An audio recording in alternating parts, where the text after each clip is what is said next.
అపోస్తలుడైన పౌలు రోమీలోకి రాసిన పత్రిక 4వ అధ్యాయం 25వ వచనం. Romans 4th chapter 25 verse. Romans 4th chapter 25 verse. ఆయన మన అపరాధముల నిమిత్తము అప్పగింపబడి మనము నీతిమంతులముగా తీర్చబడుటకై లేపబడెను. Isaiah chapter 53 verse. Isaiah chapter 53.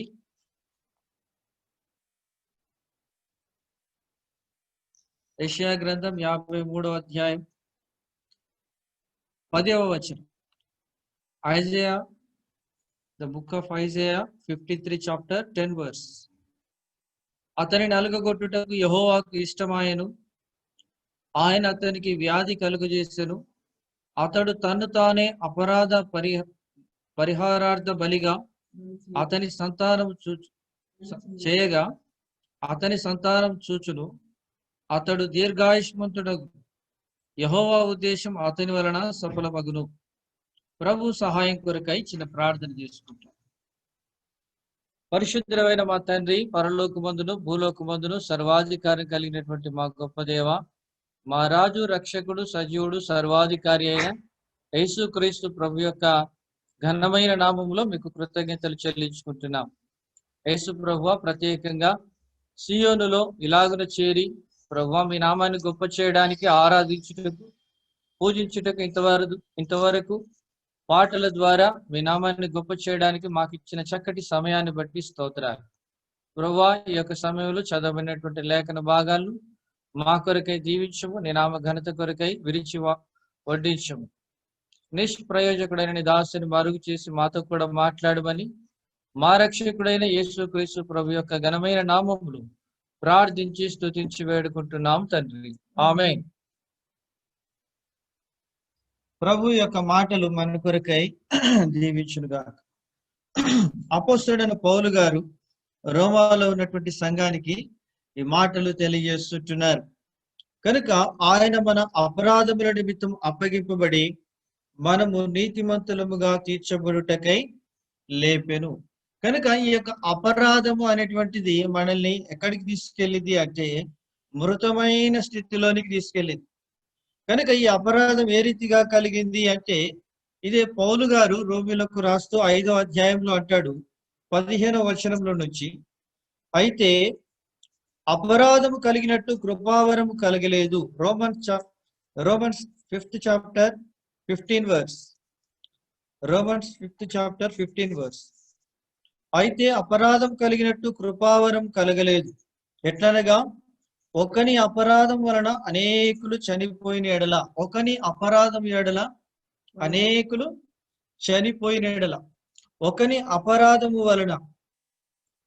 కనుక ఇక్కడ గమనించినట్లయితే ఆ ఒకని అపరాధం అనగా మొట్టమొదటి మానవుడైనటువంటి ఆదాము, ఆయన యొక్క అపరాధం అనగా దేవునికి ఎప్పుడైతే అవిధేయత చూపుతూ వచ్చినాడో ఆయన ద్వారా మనమందరం కూడా ఆత్మీయ జీవం కోల్పోయినటువంటి స్థితిలోనే ఉంటున్నాం.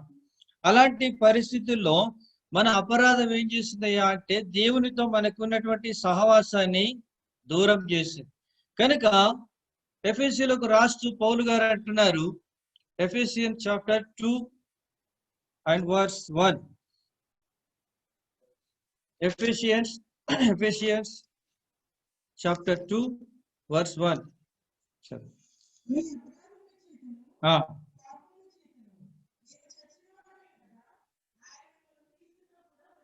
కాబట్టి మృతమైనటువంటి మన యొక్క ఆధ్యాత్మికమైనటువంటి స్థితిలో మనము ప్రభువుని ఎరగలేనటువంటి స్థితిలో ఉంటున్నాం. కనుక మృతమైనటువంటి వ్యక్తి ప్రభువుని ఏ రీతిగా ఆరాధన చేయగలడు? ఆరాధన చేయలేవు.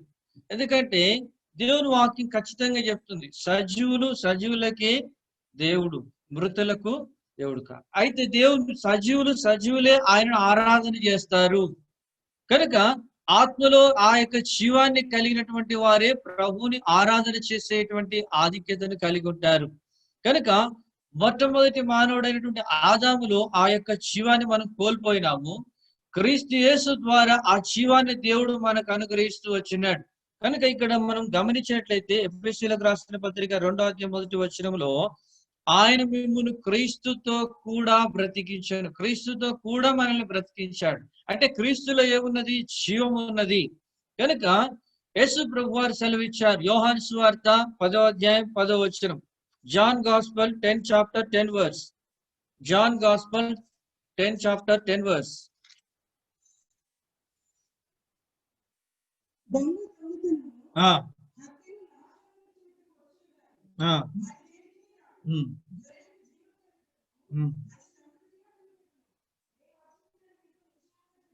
చూడండి, గొర్రెలకు జీవము కలుగుటకు అది సమృద్ధిగా, అంటే కొరత లేకుండా అది కలగడానికి యేసు ప్రభువారు ఈ లోకానికి ఎట్లా వచ్చినాడయ్యా అంటే మనుష్య కుమారుడిగా వచ్చినాడు. మనవలే రక్త మాంసములు ధరించుకొని ఆయన కన్య మరియ గర్భమున జన్మించి ఈ లోకానికి వచ్చి ఆయన జన్మములో కూడా పరిశుద్ధత, ఆయన జీవితంలో పరిశుద్ధత, ఆయన మాటలో పరిశుద్ధత, ఆయన యొక్క జీవితమే పరిశుద్ధత. కనుక యేసుక్రీస్తు ప్రభువారు మన కొరకై, మన పాపముల కొరకై ఆయన తన్ను తాను అప్పగించుకొనుట ద్వారా మనం కోల్పోయినటువంటి ఆ జీవాన్ని తిరిగి క్రీస్తు యేసు ద్వారా మనలో కుమరించే నిమిత్తమై పరలోకపు ప్రేమను క్రీస్తు యేసు ద్వారా దేవుడు మన హృదయాల్లో కుమరిస్తూ వచ్చినట్లుగా మనం చూస్తా ఉంటున్నాం. మొట్టమొదటి మన స్థితి మృతమైనటువంటి స్థితి, అనగా ఒక మాటలో మనం చెప్పుకోవాలంటే చీకటి బ్రతుకు. ఈ చీకటిలో మనకి ఎటువంటి నిరీక్షణ, సంతోషము, సమాధానం అనేటువంటిది లేదు. అలాంటి స్థితిలో దేవుడు మనల్ని తన యొక్క ఉచితమైనటువంటి కృపకు మనల్ని పాత్రులుగా చేసినటువంటి వాడుగా ఉంటున్నాడు. ఈ ఉదయ కాలంలో మనము కొన్ని మాటలు క్లుప్తంగా చూసుకొని మనం ఆరాధనలో ప్రవేశించనైతున్నాం.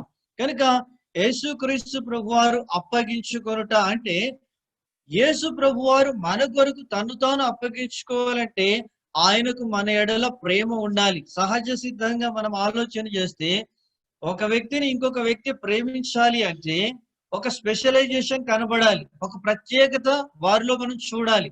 మనలో లేనటువంటిది వారిలో ఉన్నట్టుగా మనం గుర్తించినప్పుడే ఆ వ్యక్తిని ఇంకొక వ్యక్తి ప్రేమించగలిగేవాడుగా ఉంటాడు, లోకరీతిగా గమనించినట్లయితే. కానీ యేసు ప్రభువుకు మనలో ఎటువంటి స్పెషలైజేషన్ లేదు, మనలో ఎటువంటి ప్రత్యేకత లేదు. మనము ఘోర పాపాత్ములమైనటువంటి వారంగా మనం ఉంటున్నాం.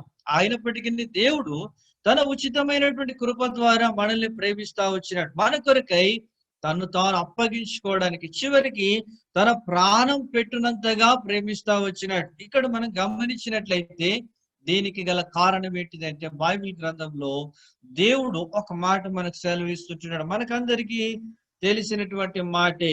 జెనసిస్ చాప్టర్ 1, ఆది కాండము 1వ అధ్యాయం. Genesis chapter 1, 26 verse. Genesis, the book of Genesis chapter 1, 26 verse. దేవుడు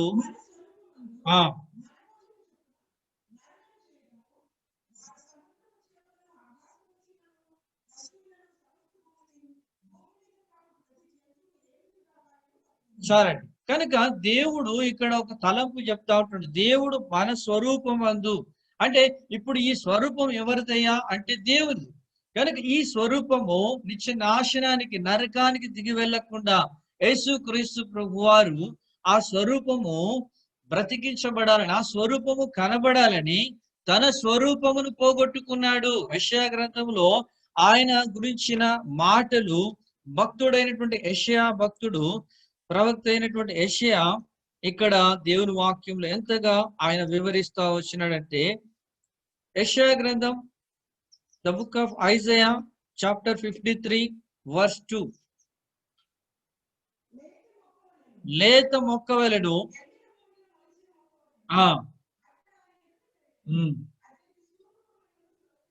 చూడండి, అతనికి స్వరూపమైనను సొగసైనను లేదు. ఎందుకు లేదు? మరి పరమగీతముల గ్రంథంలో సాంగ్స్ ఆఫ్ సొలొమోన్ లో అక్కడ అంటాడు దేవుడు 10,000లో అతి శ్రేష్ఠుడు. 10,000లో అతి శ్రేష్ఠుడైనటువంటి వ్యక్తి ఆ సౌందర్యము, ఆ స్వరూపము ఎక్కడ పోయింది మరి అంటే నీ యొక్క, నా యొక్క, మనందరి యొక్క పాపం కొరకై సిలువలో యేసు ప్రభువారు ఆ స్వరూపాన్ని పోగొట్టుకున్నాడు. ఎందుకంటే ప్రియమైన స్నేహితుడా, సహోదరి, నీకు నాకు ఆ స్వరూపాన్ని తిరిగి ఇవ్వడానికి, ఆయన తన స్వరూపాన్ని పోగొట్టుకోవడానికి ఇష్టపడుతూ వచ్చినాడు. ఇదెంత గొప్ప ప్రేమ కదా!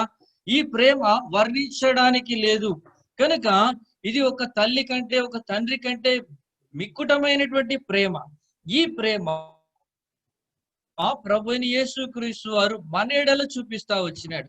చూడండి, ఇంత గొప్ప ప్రేమను అందుకని యోహాను రాస్తూ the book of John gospel 3:16 verse మనకు తెలుసు, దేవుడు లోకం ఎంతో ప్రేమించాడు. ఎంత అంటే అది వర్ణించలేం, దాన్ని వివరించలేం.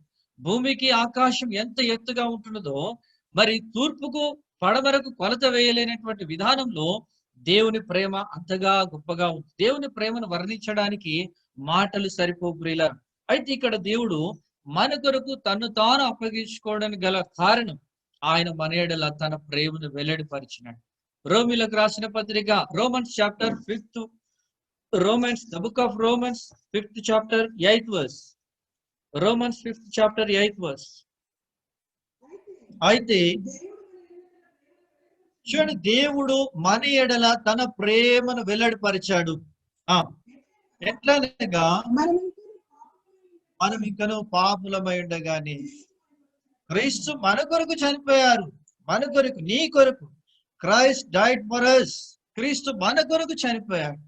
కాబట్టి ఆ యేసు ప్రభు వారు నా కొరకు చనిపోయాడని ఆ జీవాన్ని మనలో కుమరించినటువంటి ఆ దేవుని ఆరాధించడానికి ఈరోజు అందరం మనం ఒక తాటి మీదకి తీసుకొని రాబడుతూ వచ్చినాం. అదే సిలువ ధ్వజం. ఆ ధ్వజము దగ్గరికి మనం తీసుకొని రాబడతా వచ్చినాం. కనుక ప్రియులారా, దేవుని వాక్యము, దేవుడు ఎక్కడెక్కడి నుంచి మనల్ని విడిపించాడు, ఆ యొక్క విషయాలకు 2-3 చూసుకొని మనం ఆరాధనలో ప్రవేశిస్తాం. Galatians chapter, the book of Galatians chapter 1, the book of Galatians chapter 1 verse 4. మన తండ్రి అయిన దేవుని చిత్త ప్రకారము క్రీస్తు మనలను ప్రస్తుతము దుష్ట కాలంలో నుండి విమోచింపవలనని, చూడండి, మన పాపముల నిమిత్తము తనను తాను అప్పగించుకున్నాడు. ఎందుకు? ఈ దుష్ట కాలంలో నుంచి మనల్ని విడిపించాలని, అనగా దుష్టుని యొక్క పరిపాలన క్రింది నుంచి బయటికి తీసుకొని రావాలని. అంటే సాతాను యొక్క కాడిని మన మీద పెట్టి ఉంటున్న ఆ యొక్క బానిస బ్రతుకు నుంచి ఆ సాతాను యొక్క కాడిని విరగొట్టి మన మీద ఉన్న పాపపు రుణపత్రాన్ని తీసివేసి ఆ యొక్క చేవ్రాతను తుడిచివేసి దేవుడు తన బాహుబలం చేత బయటికి మనల్ని తీసుకొచ్చాడు. ఉదాహరణకు మనం చూసినట్లయితే ఐగుప్తులో ఇజ్రాయేలు జీవించిన కాలం బానిస బ్రతుకు, చీకటి యుగం. అలాంటి దుష్ట ఫరో యొక్క పరిపాలనలో నుంచి ఇజ్రాయేలు ప్రజల్ని దేవుడు ఎంతో మరి బలమైనటువంటి తన హస్తము ద్వారా బయటికి తీసుకొచ్చినాడు. దుష్ట కాలంలో నుంచి దేవుడు వారిని బయటికి తీసుకొచ్చాడు. ఎందుకయ్యా వారిని బయటికి తీసుకొచ్చాడంటే తన ప్రజలు తనను ఆరాధన చేయాలి, తన ప్రజలు తనను ఘనపరచాలి, తన యొక్క శక్తిని వారు గుర్తించే వారుగా ఉండాలి అని తన ప్రజల యొక్క దురావస్థతను దేవుడు చూసి వారిని కనికరించాడు. వారి పట్ల తన యొక్క ప్రేమను వెల్లడిపరుస్తూ వచ్చినట్లుగా ఇక్కడ మనం చూస్తా ఉంటున్నాం. ఒకటి మొట్టమొదటిగా మనం గమనిస్తే దుష్ట కాలంలో నుంచి విడిపించాడు. కొలస్సీలకు రాసిన పత్రిక, ద బుక్ ఆఫ్ కొలసియన్స్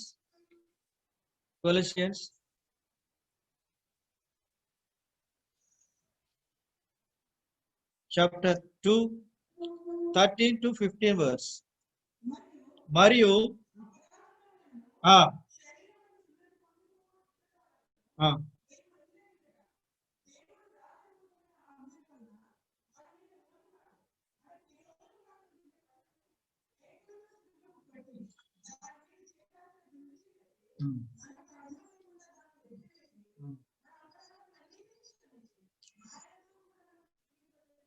చూడండి, ఆయనతో కూడా మనలను చేసేటువంటి ఆ యొక్క విధానాన్ని, కనుక ఆయనతో కూడా నువ్వు సజీవంగా ఎల్లప్పుడూ ఆ పరలోక రాజ్యంలో యుగాయుగంలో నివసించాలని దేవుడు నీకు నాకు మధ్యగా ఉన్నటువంటి ఆ పాపపు రుణపత్రమును మేకులకు కొట్టి దేవుడు ఆ యొక్క గొప్ప క్రయాన్ని చెల్లించి నిన్ను నన్ను విడిపిస్తా వచ్చినట్లుగా ఇక్కడ మనం చూస్తా ఉంటున్నాం. ప్రియులారా, మనం గమనించినట్లయితే దేవుని ప్రేమ ఎంత ఉన్నతమైనటువంటి విధానంలో మన పట్ల దేవుడు చూపిస్తా వచ్చినాడు. రెండవదిగా మనం గమనించినట్లయితే తీతుకు రాసిన పత్రిక Titus, the book of Titus chapter 2 and 14 verse.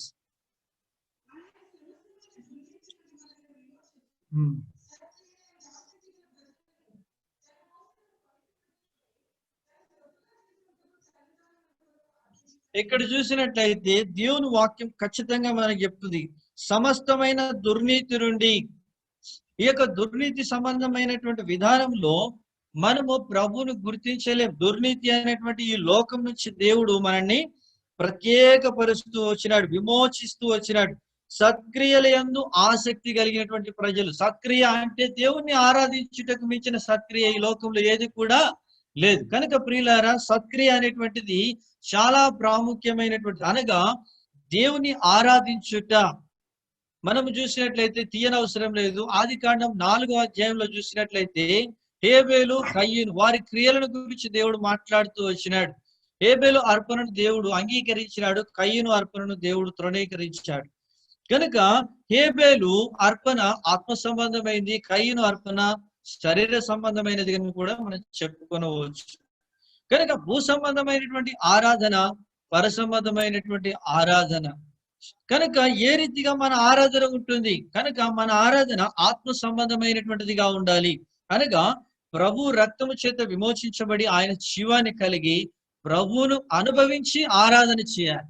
ప్రభువును మన హృదయాలలో ఆయన ప్రేమను, ఆయన సంతోషాన్ని, ఆయన పరిశుద్ధతను, ఆయన యొక్క యథార్థతను, ఆయన యొక్క జీవాన్ని మనము అనుభవించి ఆరాధన చేసినప్పుడు అది నిజమైనటువంటి ఆరాధనగా ఉంటుంది.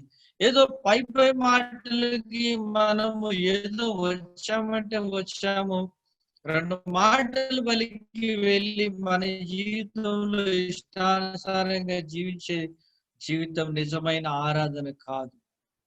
John gospel 4th chapter 24 verse. John gospel 4th chapter 24 verse.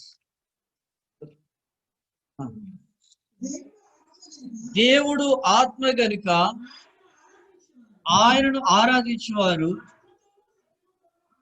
ఆత్మతోనూ సత్యముతోనూ ఆరాధన చేయాలి. నీలో ఆత్మ ఉండాలి, సత్యంతో కూడిన ప్రవర్తన కూడా ఉండాలి.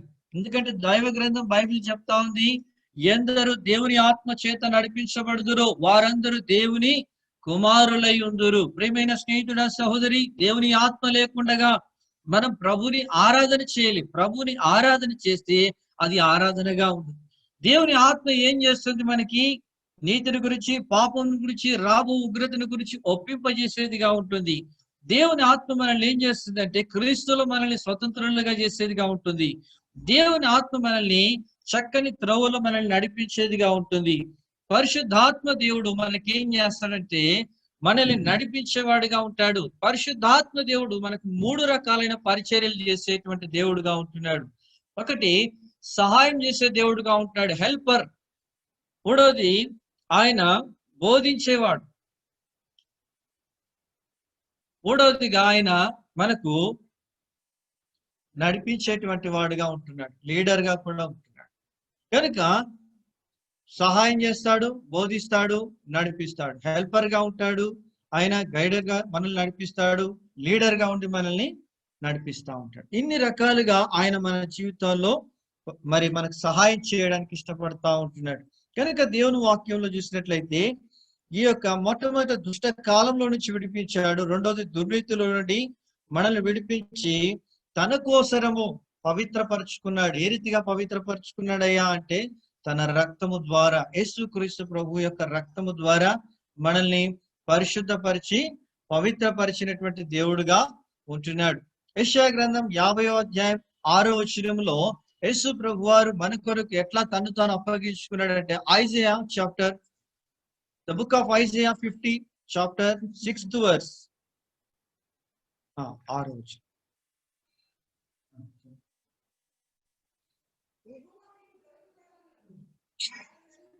50 5th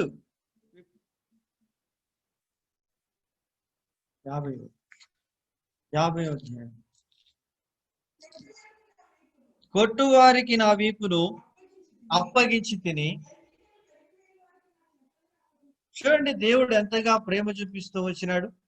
50 చాప్టర్ 6th verse లో దేవుడు వాక్యం ఖచ్చితంగా మనకు చెప్తాం. యెషయా గ్రంథం 50వ అధ్యాయం 6వ వచనం.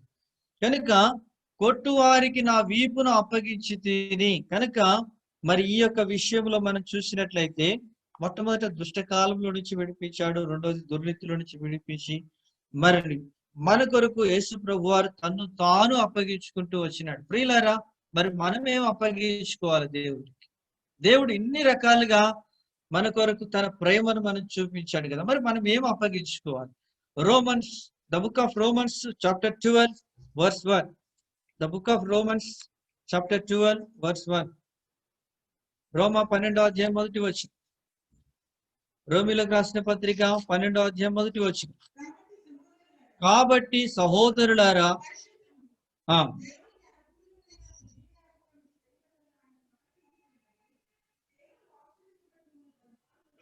సజీవమైనటువంటి యాగముగా మీ శరీరములను ఆయనకు సమర్పించుకోవాలి. ఎందుకు శరీరాలను దేవుడు అడిగాడు? ఇక్కడ దేవుని వాక్యంలో చూసినట్లయితే శరీరాలను దేవుడు అడుగుటలో ముఖ్యమైన ఉద్దేశం. 1 Corinthians chapter 6 chapter 1 Corinthians 6 chapter 19 and 20 verse. 1 కొరింథీ 6వ అధ్యాయం 19-20 వచనాలు. కొరింథీయులకు రాసిన మొదటి పత్రిక 6వ అధ్యాయం 19-20 వచనాలు. మీ దేహము దేవుని వలన మీకు అనుగ్రహింపబడి, సో దేవుని యొక్క ఆలయం ఎవరంటే ఫస్ట్ మనమే. అది గుర్తుపెట్టుకోవాలి మనం.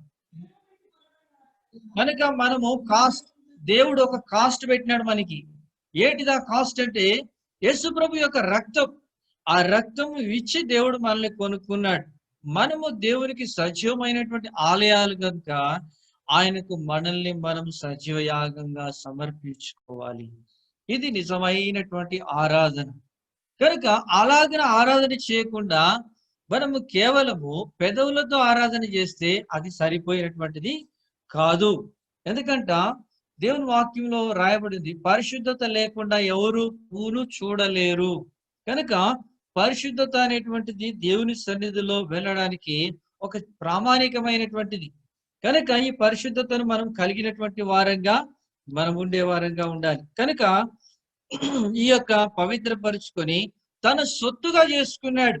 అంటే ఇంకెవ్వరు దాన్ని ముట్టడానికి లేదు, ఎవరు కూడా దాన్ని అపహరించేదానికి లేదు. కనుక దేవుడు దివారాత్రము దాన్ని కాపాడేటువంటి వాడుగా ఉంటున్నాడు. యెషయా గ్రంథం Isaiah chapter 27. Isaiah, the book of Isaiah 27 chapter 3 verse. The book of Isaiah 27 chapter 3 verse. దేవుడు తన రక్షించుకున్నటువంటి బిడ్డలు. యెషయా గ్రంథం 27వ అధ్యాయం 3వ వచనం. యెహోవాను నేను దానిని కాపు చేయుచున్నాను.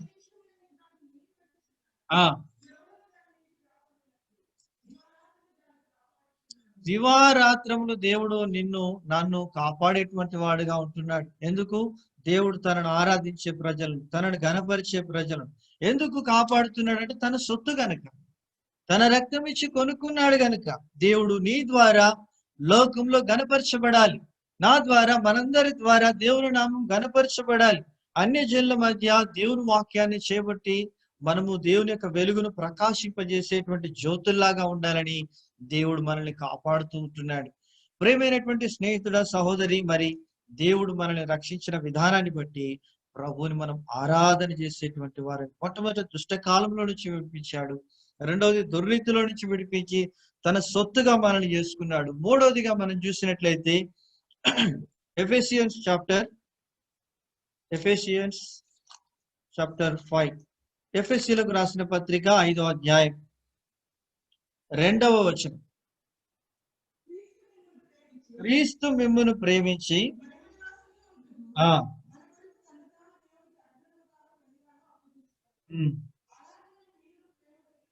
ఆరాధనలో ఒక భాగం ఏంటంటే ప్రేమ కలిగి నడుచుకోవడం. కనుక ఈ ప్రేమ కలిగి నడుచుకోకపోతే మనము మన జీవితాల్లో ఎంతో నష్టపోయేటువంటి వారంగా ఉంటాం. అది నిజమైనటువంటి ఆరాధన కూడా కాదు. కనబడే సహోదరుణ్ణి ప్రేమించకుండా కనబడని దేవుణ్ణి నేను ప్రేమిస్తున్నానని చెప్పి ఆరాధన చేయడం అది నిజమైనటువంటి ఆరాధన కాదు అని దేవుడు సెలవిస్తా ఉంటున్నాడు. కనుక క్రీస్తు మనల్ని ప్రేమించి మన కొరకు తను తాను అప్పగించుకున్నాడు. ఎట్లా అప్పగించుకున్నాడు అంటే అక్కడ దేవుడు సెలవిచ్చినాడు, అర్పణముగాను బలిగాను అప్పగించుకున్నాడు. మరి పరిమళ వాసనగా ఉండాలని. కనుక మనం ఏ వాసన కలిగి ఉన్నాం ఇంతకు మునుపు? దేవుని వాక్యంలో దేవుడు పరిమళ వాసనగా మీరు ఉండాలి అంటున్నాడు. కానీ మనము అంతకు మునుపు ఈ వాసన లేకుండా మనం ఎటువంటి వాసన కలిగి ఉంటుంది? సాధారణంగా సెంట్ పర్ఫ్యూమ్ ఎక్కడ వాడతారంటే ఎక్కడైతే దుర్గంధం వస్తుందో అక్కడ ఆ సెంట్ పర్ఫ్యూము మరి మనం వాడేటువంటి వారంగా ఉంటాం. ఎందుకనగా ఆ యొక్క దుర్గంధమైనటువంటిది మనకు వచ్చినప్పుడు మనము ఆ యొక్క అసహనంగా చాలా కష్టంగా అక్కడ కూర్చోవడం కానీ ఉండడం కానీ జరుగుతుంది. ఎప్పుడైతే ఈ యొక్క సెంట్ బాటిల్ అక్కడ యూజ్ చేసామో కొంత సమయం అక్కడ ఉండేదానికి ఆస్కారం ఉంటుంది. కనుక ఇంతకు ముందు మన వాసన ఎటువంటి వాసనగా ఉంది అంటే అపోస్తలుడైన పౌలు కొరింథీయులకు రాసిన 2వ పత్రిక 2వ అధ్యాయము, కొరింథీయులకు రాసిన 2వ పత్రిక 2వ అధ్యాయము 15వ వచనం నుంచి 2 Corinthians chapter 2 and 15, 16 verse. రక్షింపబడి వారి పట్లను మేము చూడండి, రక్షింపబడి వారి పట్లను నశించు వారి పట్లను మేము దేవుని క్రీస్తు సువాసన అయి ఉన్నాము. చూడండి ఎంత చక్కగా పౌలు గారు ఈ మాటలు దేవుని ద్వారా ఆయన రాస్తూ వచ్చినాడు. దేవునికి క్రీస్తు సువాసన అయి ఉన్నాము. క్రీస్తు ఎలాంటి జీవితం జీవించాడండి? క్రీస్తు మన కొరకు తను తాను అప్పగించుకున్నాడు. ఇప్పుడు మనం కూడా ప్రభు కొరకు మనల్ని మనం అప్పగించుకోవాలి. అందుకని ఈరోజు మనమందరము సెలవులు తీసుకొని ఈరోజు సెలవు దినంగా ప్రకటించబడి ఈ రీతిగా ప్రభుని ఆరాధించడం జరుగుతూ ఉంటున్నది. కనుక దేవునికి ఆ యొక్క సువాసనగా ఉండాలి. సువాసన ఏం చూపెడుతుంది? మనకి సాక్ష్యాన్ని చూపెడుతుంది. సాక్ష్యాన్ని చూపెడుతుంది. కనుక ఏంటంటే మంచి వంటకం ఎక్కడైనా మనం ఫంక్షన్స్కి వెళ్ళినప్పుడు మనం బంధువులతో స్నేహితులతో మాట్లాడుతున్నప్పుడు కిచెన్ లో నుంచి మంచి వంటల వాసన వస్తూ ఉంటుంది. ఆ వంటల వాసన చూడగానే మనం చెప్పేస్తాం పలాని వంటకం అని. అంటే మనం అక్కడికి పోలేదు, ఇంకా చూడలేదు, కానీ ఆ స్మెల్ని బట్టి మనం చెప్పేస్తాం.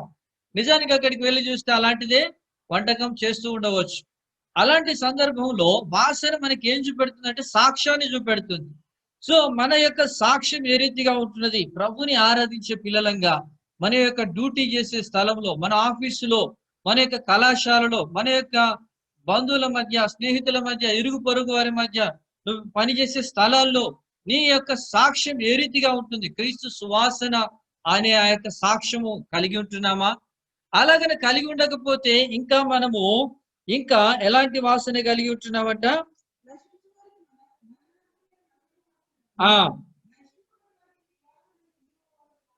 కాబట్టి ఈ యొక్క మరణార్థమైన మరణపు వాసనగాను, నశించు వారికి జీవార్థమైన జీవపు వాసనగాను ఉన్నాం. లాజరు చనిపోయి సమాధిలో ఉన్నప్పుడు ఏం చేయబడతా వచ్చినాడు? తన సహోదరులే చెప్పారు, అయ్యా ఆడు చనిపోయి 4 దినాలైంది. అంటే అర్థమేంటి? అతడు దుర్గంధంతో ఉన్నాడు యేసయ్యా అని దేవునికే వివరిస్తా ఉంటున్నారు. దేవునికి తెలియదా? దేవునికి సమస్తము తెలుసు. మన యొక్క శరీరంలో ఉన్న ప్రతి అవయవాన్ని నిర్మించిన దేవుడు ఆయనకు ఎప్పుడు ఏం జరుగుతుందో అంతా కూడా తెలుసు. ఆయనకు మనం ఏమీ చెప్పనవసరం లేదు. కనుక కుళ్ళిపోయిన ఆ శరీరం దగ్గరికి యేసయ్య ఎందుకు వెళ్తా వచ్చినాడయ్యా అంటే తన యొక్క పరిమళ వాసనను ఆయనపై కుమ్మరించడానికి, ఆయన సజీవమైన సాక్ష్యంగా నివసించడానికి. ఒకప్పుడు నీ యొక్క నా యొక్క స్థితి అలాంటిది.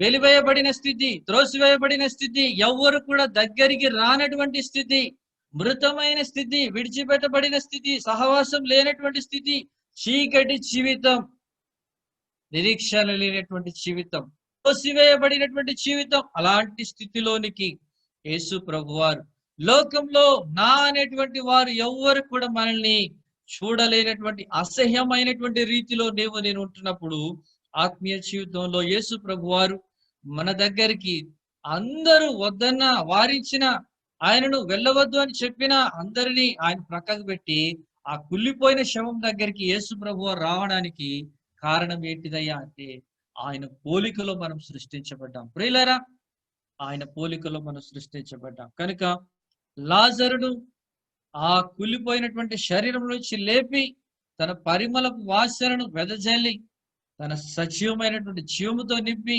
లాజరు ద్వారా దేవుడు లోకంలో మహిమపరచబడుతూ వచ్చినాడు. లాజరుకు దేవుడు ఒక ఐడెంటిఫికేషన్ ఇచ్చాడు. ఏం ఐడెంటిఫికేషన్ ఇచ్చాడు? John gospel 12th chapter, the book of John gospel, యోహాను సువార్త 12వ అధ్యాయము 1st verse, మొదటి వచనం.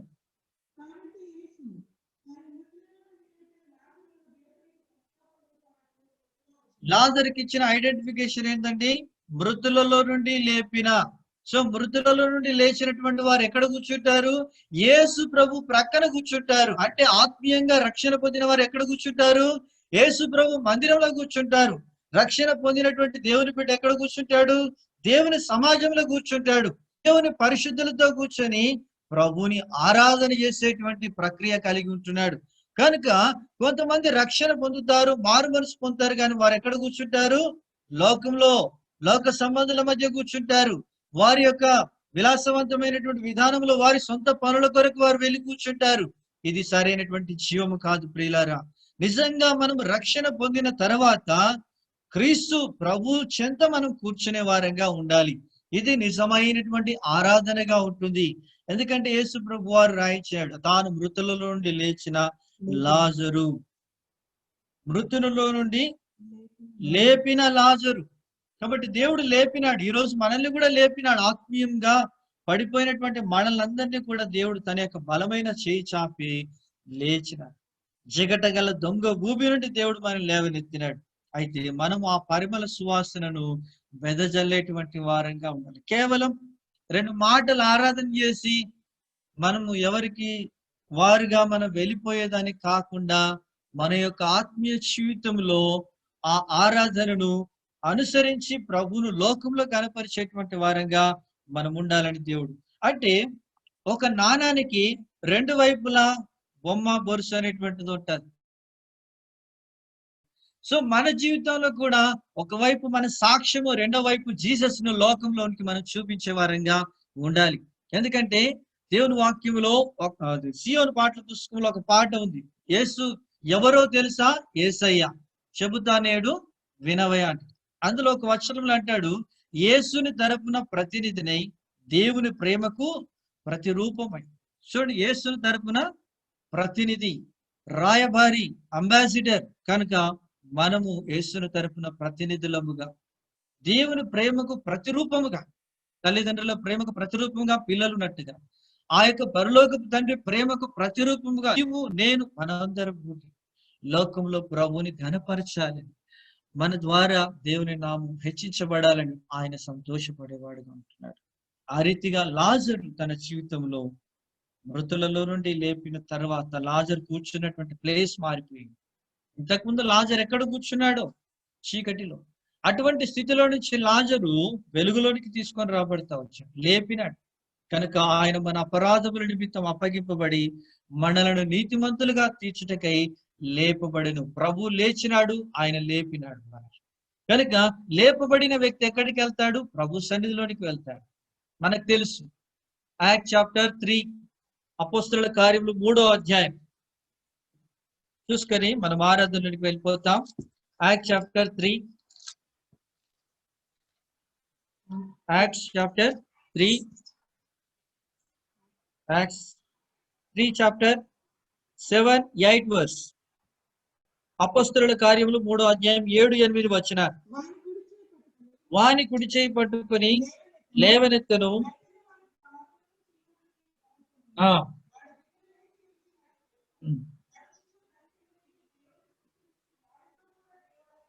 లేపబడిన ప్రతి ఒక్క వ్యక్తి ఎక్కడికి వెళ్తాడు? ఫస్ట్ దేవుని సన్నిధికి వెళ్తా ఉంటున్నాడు. ఇక్కడ బైబిల్ గ్రంథంలో మనం చూస్తాం, దేవుడు దేవుడు, దేవుని సన్నిధి, దేవుని ప్రజలు, దేవుని సమాజం. కనుక లేపబడినటువంటి అనుభవం కలిగినటువంటి వ్యక్తి ప్రభు సన్నిధిలో ఉంటాడు, ప్రభుని ఆరాధిస్తాడు, ప్రభుని ఘనపరుస్తాడు. సో మనం ఏ రీతిగా ఉంటున్నాం? ప్రభుని ఆరాధించగలుగుతున్నామా? ప్రభుని మహిమపరచగలుగుతున్నామా? పెదవులతో ఆరాధిస్తున్నాం కానీ హృదయంతో ఆరాధన చేస్తున్నామా? అందుకని అంటాడు మాథ్యూ గాస్పల్ 15 చాప్టర్ లో అంటాడు, ఈ ప్రజలు నన్ను పెదవులతో ఆరాధిస్తున్నారు కానీ వారి హృదయం నాకు బహు దూరంగా ఉంది. మత్తయి సువార్త 15వ అధ్యాయంలో అంటాడు, 7-8 వచనాలు అనుకుంటాను. కనుక ఎంత దూరంగా ఉందో నీకే తెలుసు, ప్రభువుకే తెలుసు. కనుక మన జీవితాల్లో ప్రభువుని మనం ఏ రీతిగా ఆరాధన చేయగలుగుతుంటున్నాం? ప్రియులారా, మరి మన ఆరాధన దేవుడు స్వీకరించగలుగుతుంటున్నాడా? మన ఆరాధన స్తుతుల సింహాసనంపై ప్రభు కూర్చోగలుగుతుంటున్నాడా? మన ఆరాధన దేవునికి పైన సువాసనగా ఆగ్రహించగలుగుతుంటున్నాడా? కనుక ఒక్కసారి మనల్ని మనం వాక్య వెలుగులో దేవుని సన్నిధిలో ప్రభువుని ఆరాధించే విషయంలో మనం చూసుకున్నాం. కనుక దేవుని ఆరాధించేటువంటి వారు ఆత్మతోను సత్యముతో, దేవుడు మన కొరకై ఏం చేశాడు? ఇన్ని రకాలుగా చేశాడు. దుష్ట కాలంలో నుంచి విడిపించాడు ఒకటి, రెండోది దుర్నీతిలో నుంచి విడిపించాడు, మూడోదిగా ఆయన మనల్ని ఏం చేశాడంటే పరిమళ వాసనగా ఉండాలంటున్నాడు. అంటే నువ్వు ఎక్కడికి వెళ్ళినా క్రీస్తు యొక్క పరిమళ సువాసనాన్ని తీసుకొని వెళ్ళాలి. ఆయన యొక్క సువార్తను ప్రకటించే వారంగా ఉండాలి. ఆరాధనలో ఒక భాగం ఏంటిదంటే సువార్త ప్రకటించాడు. రక్షణ పొందిన ప్రతి వ్యక్తి ఈ క్రీస్తు సువార్తని పరిమళ సువాసనను వెదజల్లుతాడు. తీయనవసరం లేదు కానీ ఒక మాట మీకు జ్ఞాపకం చేస్తాను. ఏంటంటే దేవుని వాక్యంలో యోహాను సువార్త 4వ అధ్యాయంలో అక్కడ రక్షణ పొందినటువంటి ఒక సమరయ స్త్రీ ఉంది. ఆమె రక్షణ పొందిన తర్వాత పాప జీవితంలో నుంచి లేపబడిన తర్వాత ఆమె ఎక్కడికి వెళ్ళింది? ఆ గ్రామంలోనికి వెళ్ళి, నేను కనుగొన్నవాడు, నేను చేసినవని నాతో చెప్పినవాడు నిజమైన మెస్సియా కాదా అని అక్కడ ప్రకటించినప్పుడు వారందరూ కూడా వచ్చి ప్రభువుని కలుసుకొని వారిచ్చిన స్టేట్మెంట్ ఏంటంటే, అమ్మ నీవు చెప్పిన మాటను బట్టి కాదు, నిజముగా మేము ఆయన తెలుసుకొని నిజముగా లోకానికి రక్షకుడు అని మేము ఎరిగినాము అంటున్నారు.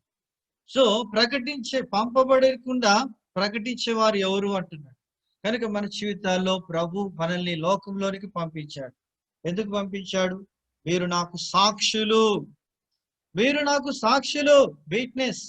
కాబట్టి ఆ సాక్ష్యాన్ని మనం కాపాడుకునే వారంగా ఉండాలి. చాలా సార్లు మన సాక్ష్యాన్ని చెడగొట్టాలని శత్రువు ఎన్ని రకాలుగానూ ప్రయత్నం చేస్తూ ఉంటాడు.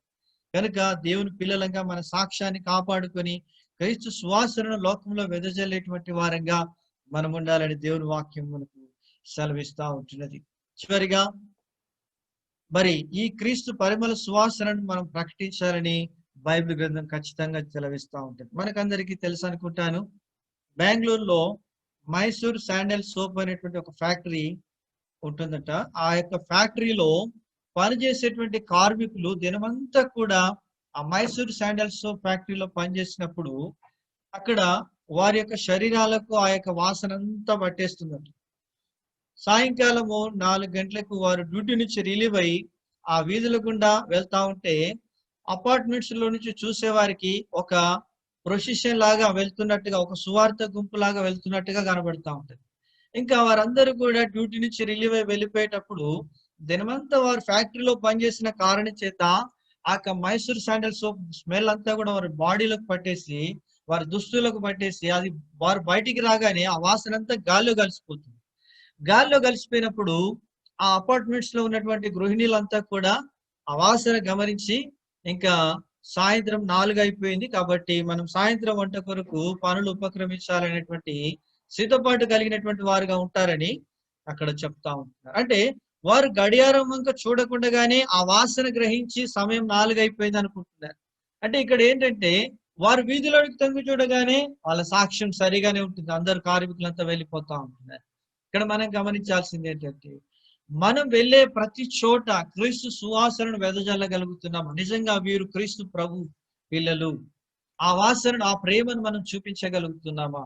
అది నిజమైనటువంటి ఆరాధన. అటువంటి ఆరాధన మన ద్వారా ప్రభువుకు మనం సమర్పిస్తాం. అందరం ఆ రీతిగా ప్రభువుని ఘనపరుస్తాం, ఆరాధనలో ప్రవేశిస్తాం.